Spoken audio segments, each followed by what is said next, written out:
मार्च से बंद पड़ा स्ट्रेट ऑफ हॉर्मूज, जहां से दुनिया का बड़ा हिस्सा कच्चे तेल का गुजरता है।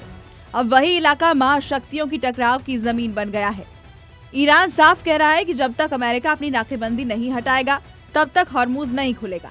दूसरी ओर अमेरिका अपने सैन्य दबदबे के साथ वहां डटा हुआ है, यानी दोनों देश मानने को तैयार नहीं है।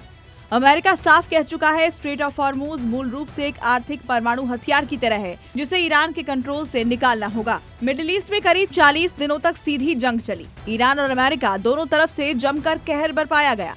हालांकि फिर 14 दिन का सीज फायर हुआ, जिससे उम्मीद जगी थी कि हालात सुधरेंगे।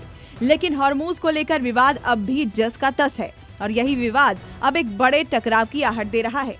तेल की सप्लाई ठप है। अंतर्राष्ट्रीय बाजार में कच्चे तेल की कीमतें तेजी से बढ़ रही हैं, जिसका असर दुनिया भर की अर्थव्यवस्थाओं पर साफ दिखने लगा है।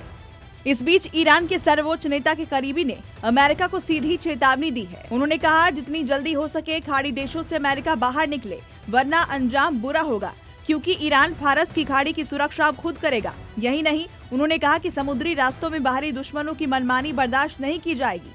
हजारों किलोमीटर से दूर दखल देने वालों के लिए यहाँ कोई जगह नहीं है। जो बाज नहीं आएगा उसे समंदर में दफन कर दिया जाएगा।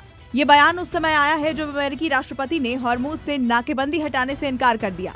ईरान स्ट्रेट ऑफ हॉर्मूज पर अपना पूरा कंट्रोल चाहता है, चाहे उसकी रक्षा के लिए कोई भी कीमत चुकानी हो। हालांकि ट्रंप ने दावा किया था कि हॉर्मूज बंद रखने के पीछे उन्हीं का हाथ है। हालात अब बेहद संवेदनशील हैं। एक छोटी सी चूक पूरे क्षेत्र को फिर से जंग की आग में झोंक सकती है। दुनिया की नजरें अब हॉर्मूज पर टिकी है, जहां से तय होगा तेल का भविष्य और शायद वैश्विक शांति का भी। क्या अमेरिका झुकेगा या ईरान अपनी रणनीति पर अड़ा रहेगा? और सबसे बड़ा सवाल, क्या दुनिया एक और बड़े युद्ध की ओर बढ़ रही है? फिलहाल इंतजार है अगली चाल का, जो तय करेगी आने वाले दिनों की दिशा। ब्यूरो रिपोर्ट, जी मीडिया।